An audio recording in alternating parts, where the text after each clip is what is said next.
आज सूती ने बताया है सोनकादिक ऋषियों, ये महाराज परीक्षित किस वंश में जन्मे थे उसका वृत्तांत मैं तुम्हारे सामने बता रहा हूं। हस्तिनापुर नगर में कौरव और पांडव ये एक ही वंश के नाम थे दोनों। धृतराष्ट्र महाराज ने ये उपाधि दी थी। गांधारी के पुत्रों को कौरव बोला गया, महाराज पांडु की संतान को पांडव बोला गया। पांडवों में सबसे बड़े युधिष्ठिर थे, कौरवों में सबसे बड़ा दुर्योधन था। लेकिन आपस में यह परिवार जब बड़ा हुआ तो कलह रहने लगी।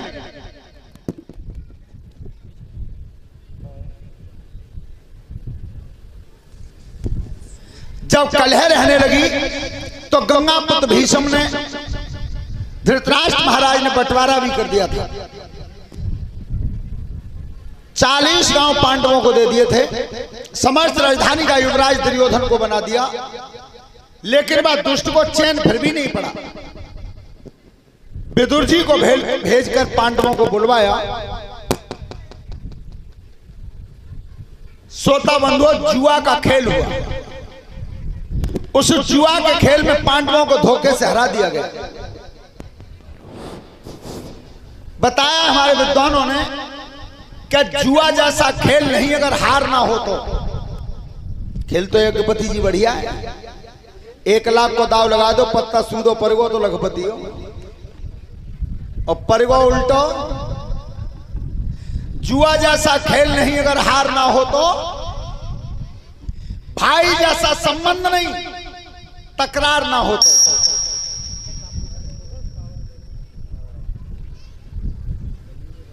मित्रता जैसा रिश्ता नहीं, गद्दार ना हो तो। और खीर जैसा भोजन नहीं, बीमार ना हो तो। आज जुआ में पांडव हार गए थे। सोता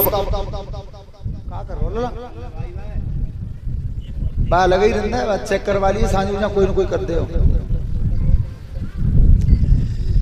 तो उस समय पांडवों को 12 वर्ष का वनवास और 1 वर्ष का अज्ञातवास मिला। श्रोता बंधु, पांडव 12 वर्ष का वनवास इस समय व्यतीत किया था। धौम ऋषि के यहां पर 1 दिन रह गया था शेष। तो धर्मराज युधिष्ठिर अपने भाइयों को नीति बता रहे थे कि अब 1 वर्ष है अज्ञातवास का। अगर इस वर्ष में हम कहीं पहचान लिए गए और ढूंढ लिए गए तो 12 साल का वनवास और 1 साल का अज्ञातवास फिर दे दिया जाएगा। आज अंतिम दिन था। युधिष्ठिर महाराज बैठे हुए थे, अपने भाइयों को नीति बता रहे थे। लेकिन तब तक हुआ क्या?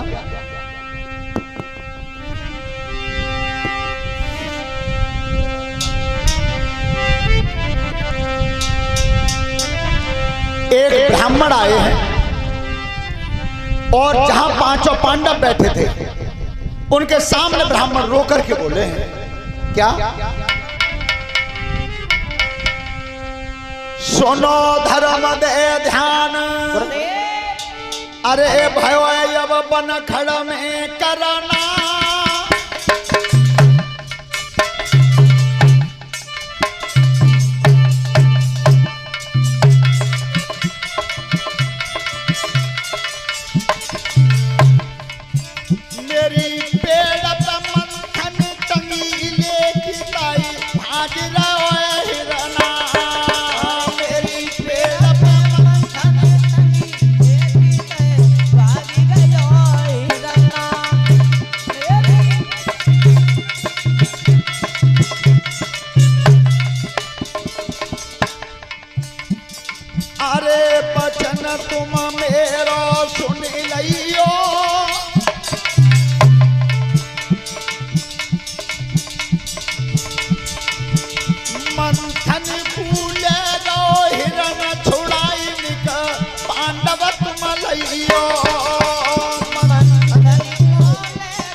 लेकर के भाग रहा है और तुम क्षत्रिय हो, तो तुम मेरी मंथन वापस करवा दो।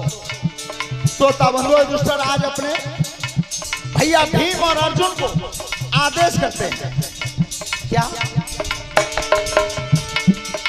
अरे बिने तुम्हारी नकी सुन लियो,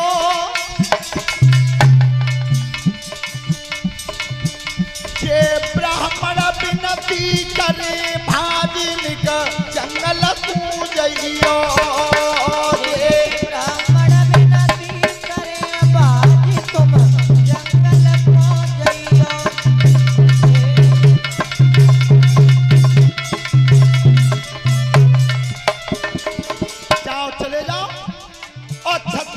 ये धर्म है क्या ब्राह्मण नारी और गाय इनकी रक्षा करता है, इनकी रक्षा करता है, उसे क्षत्रिय कहते हैं। श्रोता बंधु जब युधिष्ठिर ने आदेश किया है क्या? जाखन हुक्म सुनो भैया को, ब्राह्मण करी रहे हाय हाय दैया, हिरना मंथन लेके भागे चली गए पांचों भैया।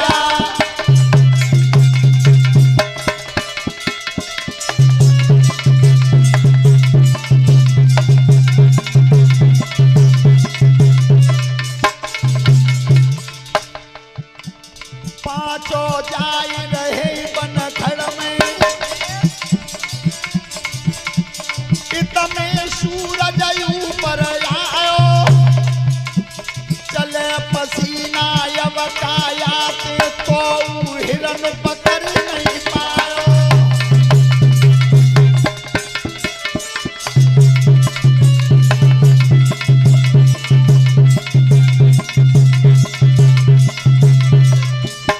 हिरन नहीं पकड़ पाया।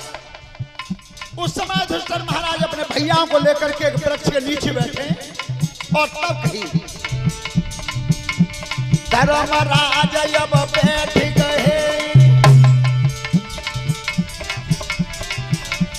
भीमसेन काया तुलानी, भारी प्यास लगी काया में, एक घूंट अब दे दो पानी।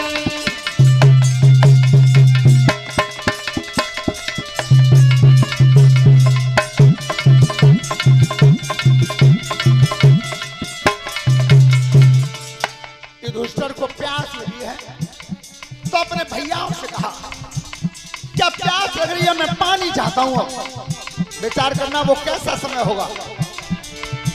एक बड़े भाई ने पूरी संपत्ति को दांव पर लगा दिया, लेकिन छोटे भाइयों ने कहा कुछ नहीं, बिल्कुल नहीं, आज ऐसा हो जाएगा। जब पानी मांग रहे थे, एक वृक्ष के नीचे बैठे थे, तो सबसे छोटे ने कहा, भैया बैठ जाओ, मैं जा रहा हूं। बड़े भ्राता जब पानी मांगे, नेकन समय सगुन ने दियो, तरक सुहात लयो अपने ताखन गबन यगारी कियो।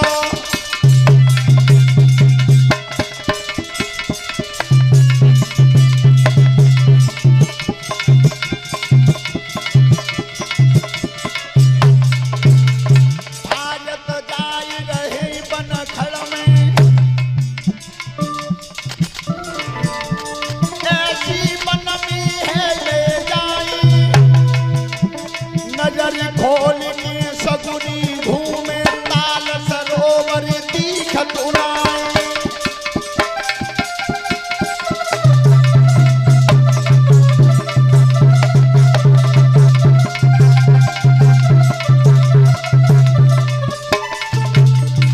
ध्यान रखना, कोई सरोवर तालाब दिखाई नहीं दिया। जब बेचैनी हुई तो सहदेव चारों तरफ घूमे हैं और युधिष्ठिर महाराज को प्यास लगी है तो आकाश में नजर की है। अब भी देखना, तुम जितने भी श्रोता बंधु बैठे हैं, जब आकाश में नजर की तो दिखा क्या है? अरे जब बात लगी है मन में अच्छी,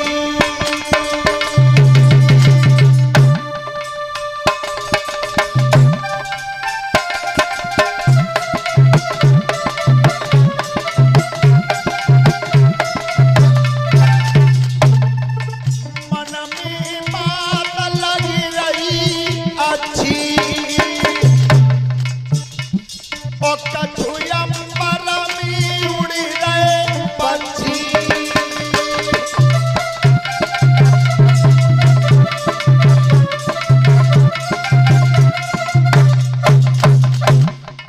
अरे तब बात सगुन पहचानी,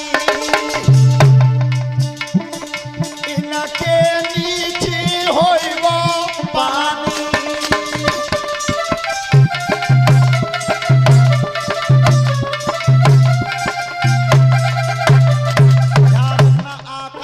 पक्षी उड़ते दिखे तो सहदेव विचार करते हैं कि पक्षी वहीं उड़ते हैं जहां पानी होता है, नीचे जरूर अवश्य जल होगा। आगे जब कदम बढ़ाया, एक बहुत सुंदर सरोवर दिखाई दिया है, हाथ में तरकस लगा हुआ था। उस सरोवर में एक यक्ष स्नान कर रहा था। सूथी बता रहे हैं, हे सोनकादिक ऋषियों, तो उस सरोवर में जो यक्ष स्नान कर रहा था, जिस समय पानी में डूबक मारता है, चारों तरफ को जल फैल जाता है, और जब निकलता है तो वो जल उसी में समा जाता है। सहदेव बाद मन में खुशी हुए, मेरे भैया प्यासे हैं, मैं पानी पिलाने के लिए सबसे पहले अपना प्रयत्न करूंगा। तो जैसे हाथ में तरकस लगा के पानी में पैर दिया है, हुआ क्या है? अरे तब बढ़े सगुन से ज्ञानी,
पानी भर सकते हो न पानी पी सकते हो।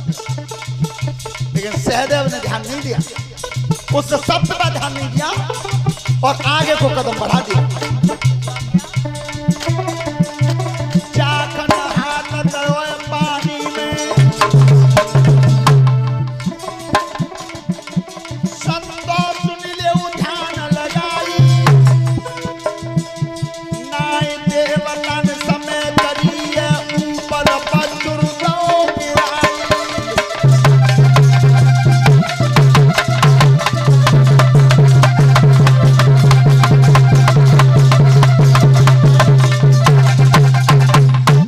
वज्र प्रहार कर दिया, सहदेव पटरी पर गिर गए, शरीर का होश नहीं है।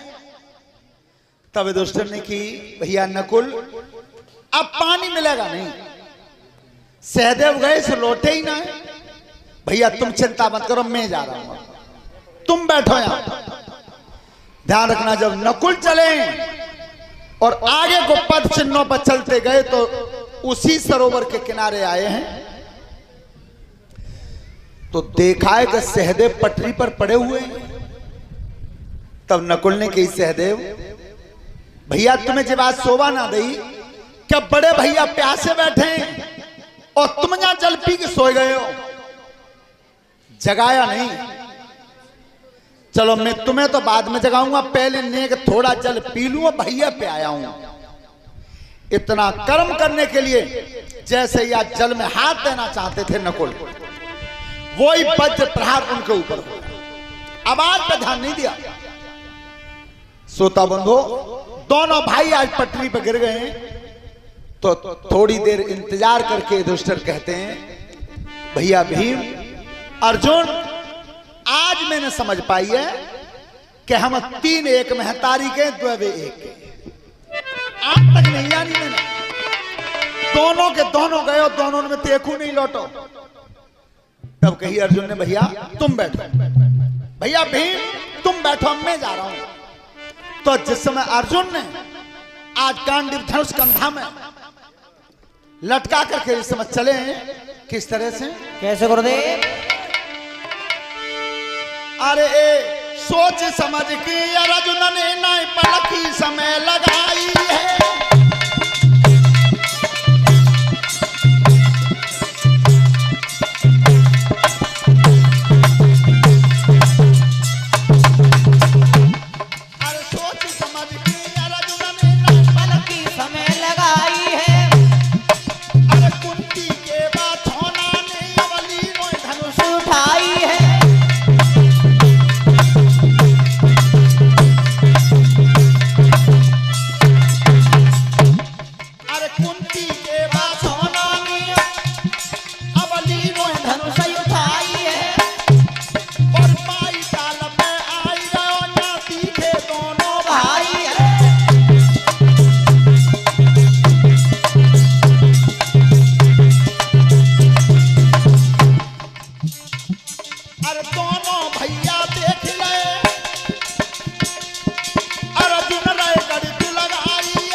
और मन में विचार किया कि ये नकुल सहदेव दोनों भैया नींद में नहीं है, ये भैया का हुक्म हटा ही नहीं सकते।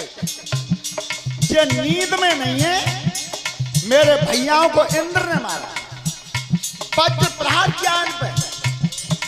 पर देवराज इंद्र, तुम जानते नहीं हो कि तुम उबेई हो, मैं उबेई हूं। आज हाथ में धनुष उठा लिया। और इस बात को जीवन में हमेशा ध्यान रखना, नौजवान बच्चे खासकर सुने, सूर जति रण पे चढ़ की जीवे की आस करे कबहू ना, और हरियल भूमि त्याग गो जन लौट के पांव धरो है कबहू ना। तुम उबेई हो, मैं उबेई हूं। कौन सी बात याद आई अर्जुन को?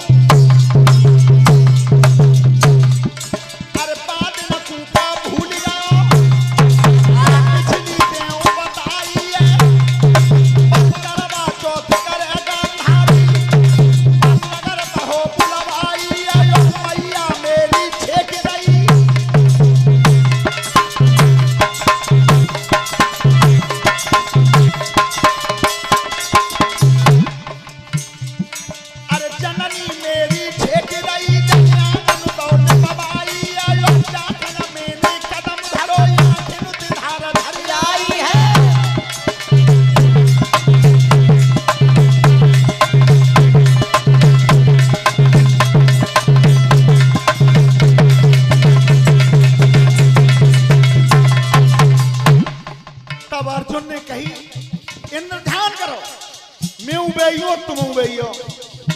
क्या जिस दिन करवा चौथ का व्रत किया था गांधारी ने,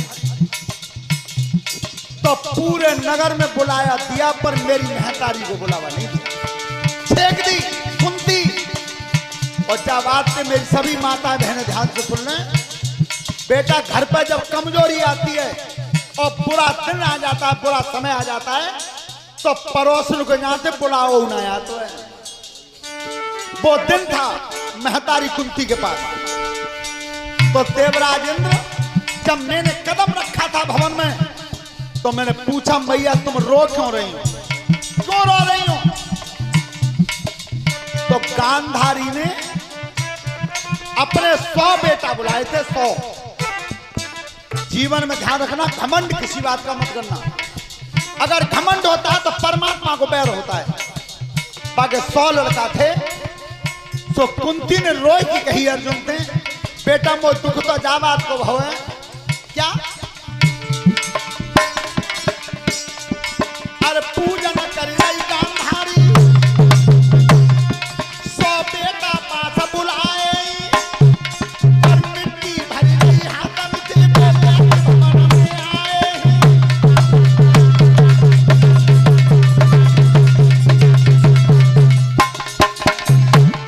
अरे रोई गई महतारी है, और अनेक बात नहीं आती है, और 100 बेटा बन कोखी जने मट्टी को बनाए जाओ हाथी है।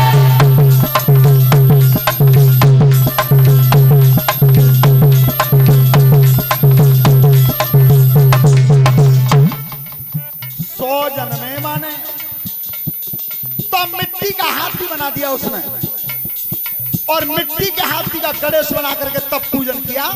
बेटा वो दुख जाबाद को में छिकवा गई नौते में। अरे मैया चलो बे तो करवा चौथ के तय व्रत कर रही हैं, और तब मिट्टी को हाथी पूजवा रही हैं। तुम्हारे मन में यही तो है कि मैं गणेश पूजन करूं? हाँ बेटा, बस इतनी इच्छा थी। अच्छा, व्रत इसलिए नहीं रह सकती थी कि वो विधवा थी। तू गणेश पूजन चाहती है तो मैया चाह के ना मत रोइए, कब्बा के 100 बेटा है, सो मट्टी को हाथी बना दो। तेने बेपुत्र जन्मे जो साक्षात इंद्र कहे जाते हैं। पर इतना तो जानता हूं, पानी तो मट्टी के ही पूजे। तेरा बेटा अर्जुन तेरे सामने खड़ा है क्या? अरे काय खबर आई रही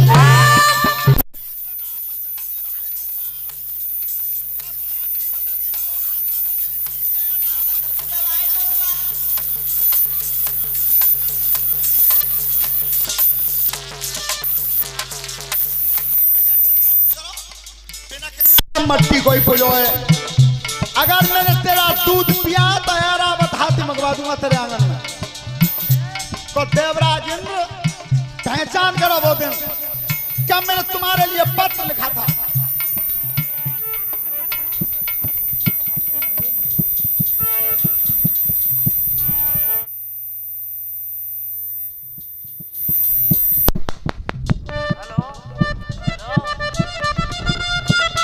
हेलो,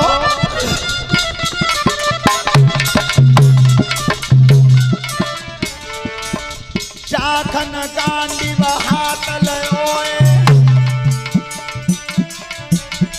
कागज अर्जुन ने लिखवायो, पाड़ की नोक में छेद गयोए, अमरापुर को तब भिजवायो।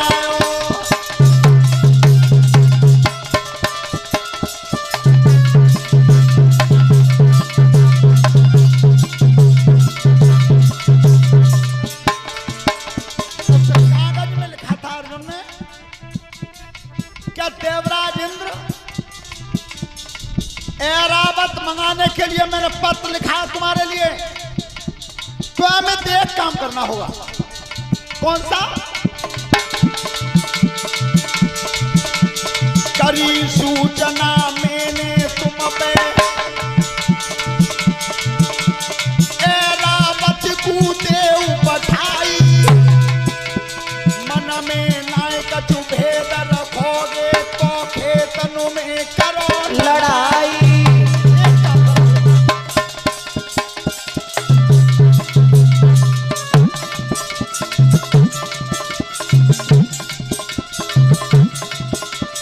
देवराज इंद्र, यहाँ तो ऐरावत को भेज दो, और अगर चाह पर राजी नहीं हो तो गांडी भात में लगा हुआ मैदान में आ जाओ। तो वो पत्र जब इंद्र ने पढ़ा था तो इंद्र ने उधर से सूचना भेजी कि अर्जुन नाराज मत हो, मैं ऐरावत को तो भेज दूंगा, पर समस्या तो एक है। कौन सी? कुंती के बेटा अब सुनिए,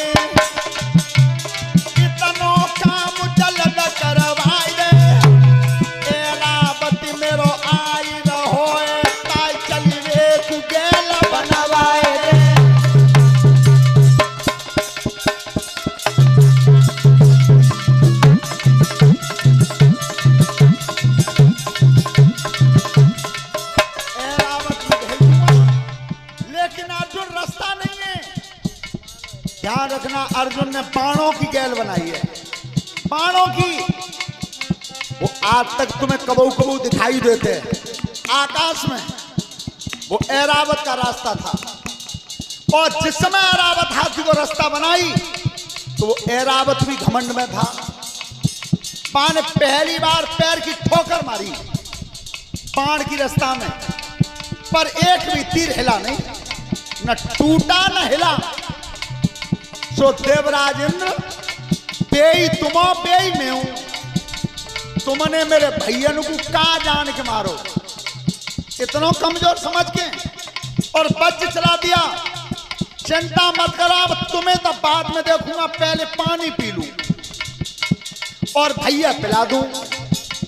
श्रोता बंधु, जैसे जल में पैर दिया, हुआ क्या? चाकन जल में पैर दयोए, बात नाई अर्जुन ने उजानी, हो नहाल को मिटवैया, ताई खन नभते हैं ये बानी।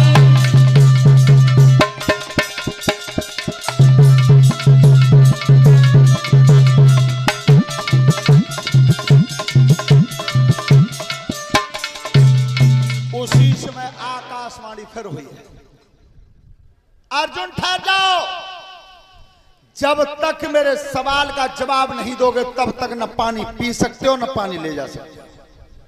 लेकिन ध्यान उन्होंने भी नहीं दिया। जैसे जल को पीना चाहते थे उसी समय वज्रघात हो गया, अर्जुन भी गिर गए, अर्जुन भी गिर गए। श्रोता बंधु, अब भीमसेन आए हैं। युधिष्ठिर ने कि भैया, आज तक मेरे भैयन ने कबू आदेश नहीं गिराओ, कबू मेरा हुक्म हटाओ नहीं, पर आज जो जात हो सो आवत ही ना है।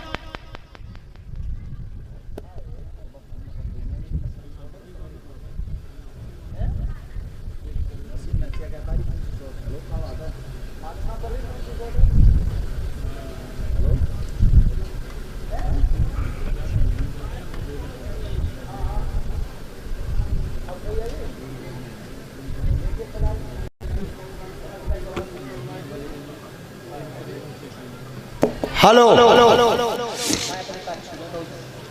बालक कर देते हैं जी। अब कोई बोलो परीक्षा जी हमें तुम मारो हो तो का करे, वो तो इतना होशियार बालक को बात डिब्बा के तार पाए पते चुपटे मिले, ताकि कमी नहीं करी। श्रोता बंधु, उस समय जब भीमसेन गए हैं तो भीमसेन ने उसी ताल पर जाकर के देखा है कि तीनों भैया पड़े पड़े। तब भीम ने कही, अरे दुष्टो, तुम्हें शर्म नहीं आई? बड़े भैया पानी को प्यासे बैठे और तुम जहां पानी पी के सोए गए हो चैन की नींद में। अब तुम्हें मैं जगाऊं और फिर मारूं तो फिर तुम रोबोए, और रोबोए तो फिर वो चुपा मने ऊपर हो। अब तुम्हें तो जगा बतलाऊं मैं, पर पहले भैया पानी पिला दो।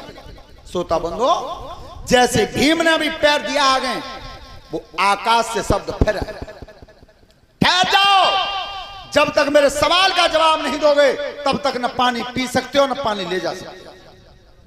लेकिन ध्यान भीम ने भी नहीं दिया। वज्र प्रहार हुआ, भीम भी गिर गए उसी पट पर।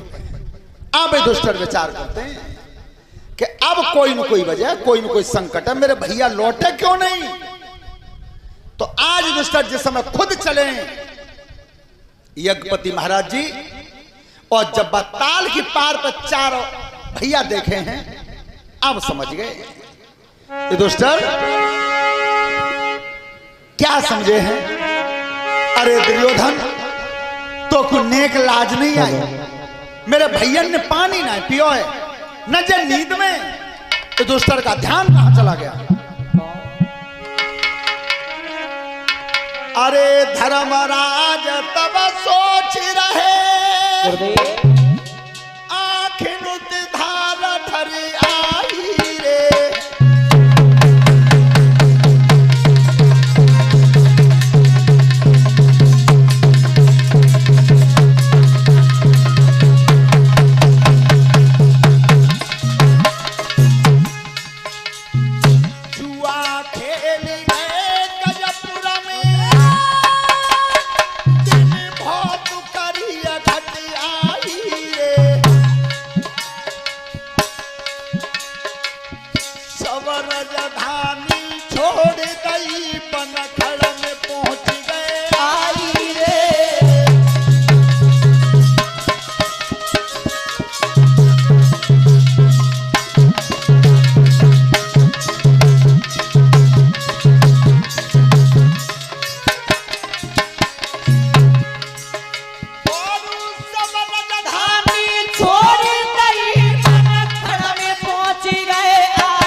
पत्ता तेरे दिल में चैन नहीं परो तेने जा सागर में जहर मिलवा दिया, जा सागर में जहर मिलवा दिया तो मेरे भैया जहर को पानी पी गए ताते चेते। ये भैया नींद में नहीं है, श्रोता बंधु अकेले खड़े हैं, चारों भाई सामने पड़े थे मूर्छित और युधिष्ठिर महाराज रोए गए हैं ताल पे।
आज यज्ञपति महाराज जी युधिष्ठिर ऐसे रोए हैं अपने भाइयों के पास। जीवन में ध्यान रखना, सब चीज मिल सकती है, सब चीज मिल सकती है, लेकिन एक चीज नहीं मिलेगी। ये लिखा है गोस्वामी जी ने लंका कांड में, क्या जिस समय भगवान राम लक्ष्मण को फोंटू पर रखे बैठे थे सागर की पार पर, तो लिख रहे हैं गोस्वामी जी क्या सुत पित नारी भमन परिवार,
यज्ञपति महाराज जी ध्यान करें, लड़का मिल सकता है, वित्त धन भी मिल सकता है, स्त्री भी मिल सकती है, परिवार भी मिल सकता है। सुत वित्त नार भमन परिवारा होई जाए जग बारंबारा, अस विचार जिय जाग होता था तो मिले न जगत सहोदर। मां जाया भाई नहीं मिले, और आज कलयुग में बिल्कुल उल्टा हो रहा है। लड़का की शादी भाई 500 आदमी बारात में ले गए और दीवार के बराबर में सगा मां जाया भाई छिकवा दिया, फिर तुम जन्माशय में छाती ठोंक के कह रहे हो कि हम समधी बन के आए हैं। बिल्कुल गलत, बिल्कुल गलत। जीवन में हान लाभ कितने भी ऊंचे नीचे होते रहे, पर कभी ऐसा मत करना, भाई भाई के बीच में इतनी दूरी पैदा मत कर देना। तुम्हारे सामने 2 प्रमाण हैं, अगर लंकेश रावण विभीषण में लात नहीं मारता तो लंका जैसे गढ़ का विनाश नहीं होता, और दुर्योधन अपने 5 गांव भाइयों को दे देता तो महाभारत जैसा संग्राम नहीं होता, नहीं होता। तो इस बात का ध्यान रखना हमेशा। लेकिन आज रोए कैसे रहे हैं, आपने सुना होगा, परीक्षित जी हमारे गुरुजी भी आए हैं शायद इस गांव में, आए थे गुरुजी, आए हमारे तुम्हारे गांव में, भागवत करवे आए, रामायण गावे आए होंगे, रामायण गावे किन किन ने सुनी, हाथ उठाओ, गुरुजी की रामायण किन किन ने सुनी? बस, अरे ऐसा गायक अब दुनिया में पैदा नहीं होगा। लेकिन सुनो, जिनने सुनी है बिने तो मालूम है क्या वे कैसे गाते, अच्छा जिनने सुनिए ना बालक उन्होंने सलगाए। तो देखो बेटा वे ऐसे गाते हैं कि आज युधिष्ठिर और ताल की पार पर जब रोए अपने भैयाओं को देख करके कैसे अरे सभा मेरी कैसे राम समुद्र पे रोए।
उसी समय आकाश से आवाज आई है ठहर जाओ, जब तक मेरे प्रश्न का जवाब नहीं दोगे तब तक न पानी पी सकते हो न पानी ले जा सकते हो।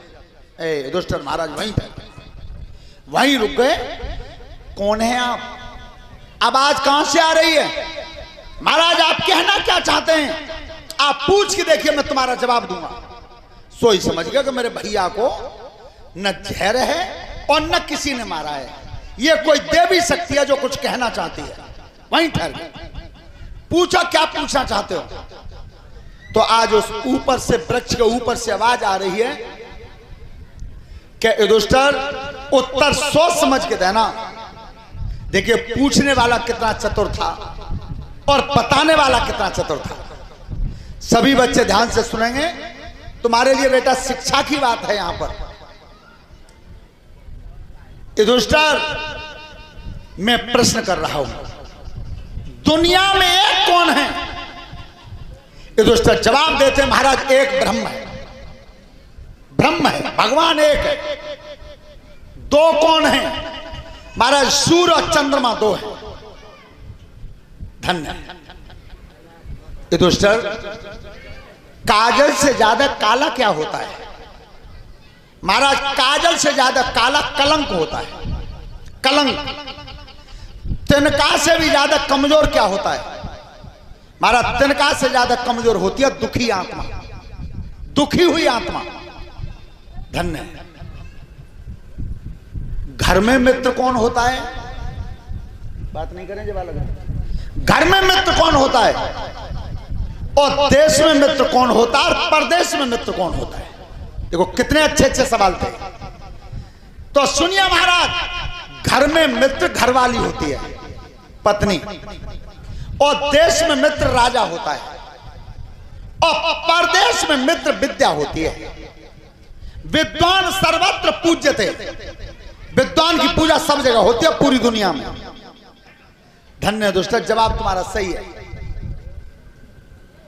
ऐसा जीव कौन सा है जो सोते समय आंख बंद नहीं करता? यक्ष देवता का सवाल है। ऐसा जीव कौन सा है जो सोते समय आंख बंद नहीं करता? महाराज वो मछली है। मछली सोते समय नेत्र बंद नहीं करती। धन्य दुष्ट। अब मैं सवाल तुम्हारे सामने पूछ रहा हूं, सबसे उत्तम प्रश्न कौन सा पूछा और जवाब क्या दिया? इसमें सभी हमारे नौजवान बेटे ध्यान करेंगे। क्या पूछा था? कि को भारी है इस पृथ्वी से और कौन स्वर्ग से ऊंचा है, और को वायु से तेज चले, ये प्रश्न यक्ष ने पूछा है। अरे को भारी है इस पृथ्वी से और कौन स्वर्ग से ऊंचा है, और को वायु ने तेज चले, ये प्रश्न यक्ष ने पूछा है।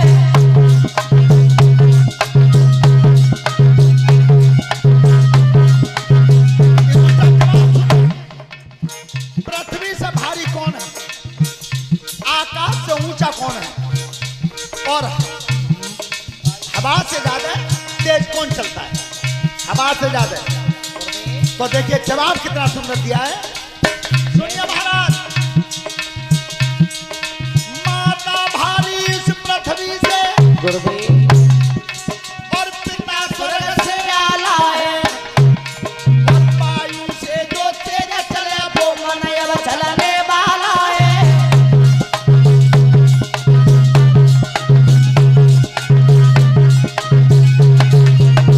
सुनिए महाराज, जवाब दे रहा हूं। पृथ्वी से भारी मां है। महतारी का स्थान पृथ्वी से भी बड़ा है। पिता का स्थान आकाश से ऊंचा है, और हवा से ज्यादा तेज गति मन की चलती है। मन हवा से ज्यादा तेज चलता है। धन्य दुष्ट, जवाब बिल्कुल सही है, बिल्कुल सही है। लेकिन अब तक मैंने एक एक सवाल किया, तुमने जवाब सही दिया है। लेकिन युधिष्ठिर, अब की बार मैं सवाल करूंगा दो और उत्तर होना चाहिए।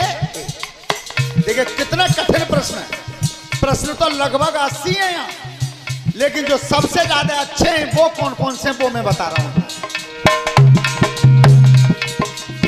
सवाल करूंगा दो और उत्तर होना चाहिए एक। देखो कितनी चतुराई से पूछे, पर पूछने वाले से भी ज्यादा चतुराई से जवाब दिए। क्या कहा? अरे देखिए ध्यान धर्म सुनियो, नई बात समझ में आती है, और कैसे ना सकुटुम का हो दीवार टेढ़ी पड़ जाती है।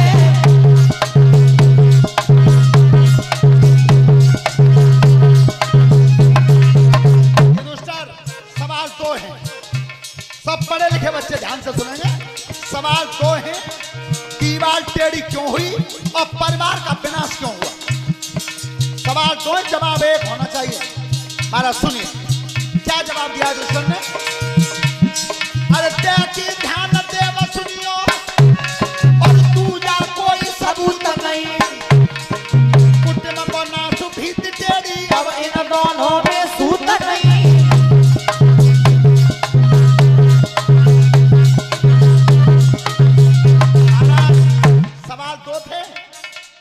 एक ही शब्द में जवाब है, सूत नहीं।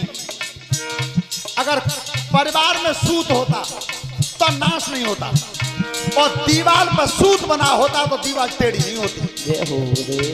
एक ही शब्द में जवाब दे दिया। धन्य है दोस्तों, बहुत सुंदर जवाब तुमने अच्छा दिया है।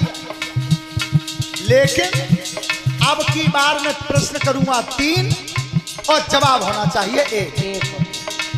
प्रश्न 3 होंगे लेकिन उत्तर एक ही में होना चाहिए। पढ़े लिखे बालक अगर बेटा बनो तो ऐसे बनो, पूछवे बारो पूछ न पावे, पढ़ाई लिखाई के सवाल ताते पहले जवाब दो, तो पढ़ाने वाले अध्यापक की आत्मा खुश हो जाती है। अगर आप जवाब अच्छा देंगे तो श्रोता बंधु, पर ऐसा तो करियो मत बेटा कि हमारे जो लोकेंद्र बाबू एक बार पढ़वे गए स्कूल में, तो वो गणित के मास्टर साहब बता रहे कि माना की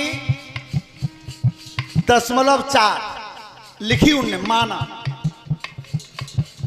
तो उनने की कि जी बताओ मास्टर साहब तुमने मानो ही तो है कि हाँ, कि तो अब तुम हमें पूछो कि जी बता लोकेंद्र खड़ो,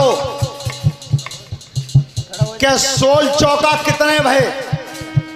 लोकेंद्र बोले कि 71। तो उन्हें डंडी उठाई के चोरे तो इतना पड़ता है कि तू यही न बता पाओगे 16 चौका 64 होते हैं। उन्हें की गुरुजी जी बताओ क्या गणित में तुमने कही कि माना की तो तैयारी मानी जावे, ये कभी मेरी मान लो तो ऐसा पढ़ो मत पढ़ियो। 3 सवाल किए हैं, कौन कौन से? अरे देखिए ध्यान धर्म सुनियो, नहीं भेद समझ में आता है, और ऐसा जीव कौन सा है जो जन्म भूमि पे पाता है।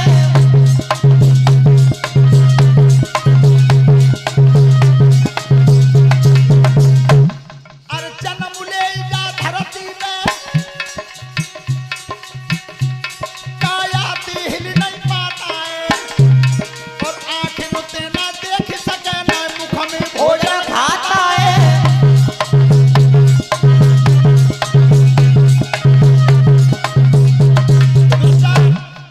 ऐसा जीव कौन सा है जो जन्म तो लेता है लेकिन जन्म लेकर के हिलता नहीं, मुंह से भोजन खाता नहीं, आंखों से दुनिया को देखता नहीं? वो जीव कौन सा? 3 सवाल छिपे हुए हैं में। जन्म लेकर के हिलता नहीं, आंखों से देखता नहीं, और मुंह से भोजन खाता नहीं खाता। ऐसा जीव कौन सा है? तो धन्य दोस्तों को जवाब क्या दिया है? ऐसे गुरुदेव अरे यक्ष देवता पूछ रहे और कहे भरम को खंडाए, और हिले डुले न लखे न भोजन खावे अंडाए।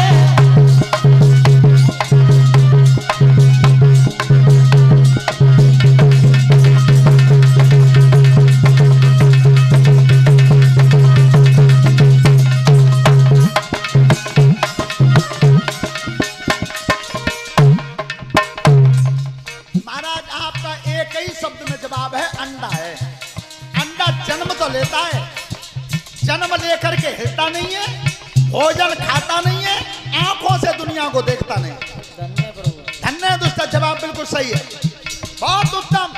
अरे तुम्हारे जैसे सवाल जवाब देने वाला कोई धरती पर पैदा नहीं होगा महाराज। और सुनो दोस्तों, अंतिम बार पूछ रहा हूं, सवाल करूंगा 4, जवाब होना चाहिए 1। प्रश्न 4 होंगे, उत्तर एक ही में होना चाहिए। पूछिए महाराज। तो अंतिम प्रश्न क्या पूछा है? अरे देखिए ध्यान धर्म सुनिए, ना नीति समझ में आती है, और घोड़ी जावे राजा की वो मार्ग में लड़ी जाती है।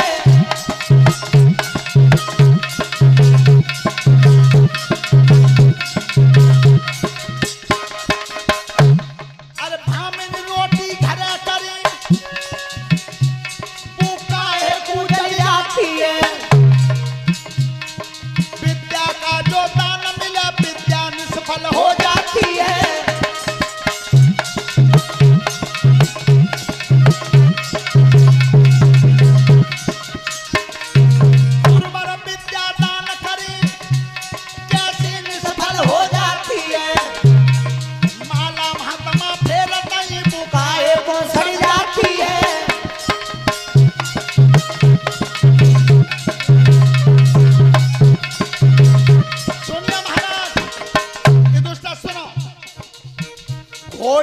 क्यों जाती है, रोटी जल क्यों जाती है, विद्या निष्फल क्यों हो जाती है, संतों की माला सड़ क्यों जाती है।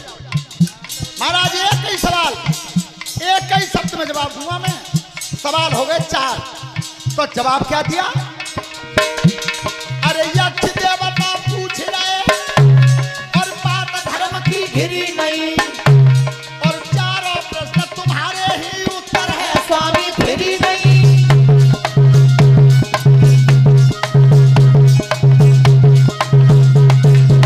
महाराज एक शब्द में जवाब है चारों सवालों का, फिरी नहीं।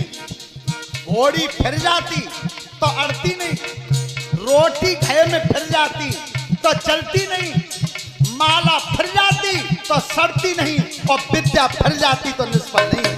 ये हो धन्य है दोस्तों, बहुत सुंदर। अब तुम एक काम करो, तुमने जितने भी उत्तर दिए हैं मैं बहुत खुश हूं, तो तुम्हारे एक भैया को जिंदा कर सकता हूं।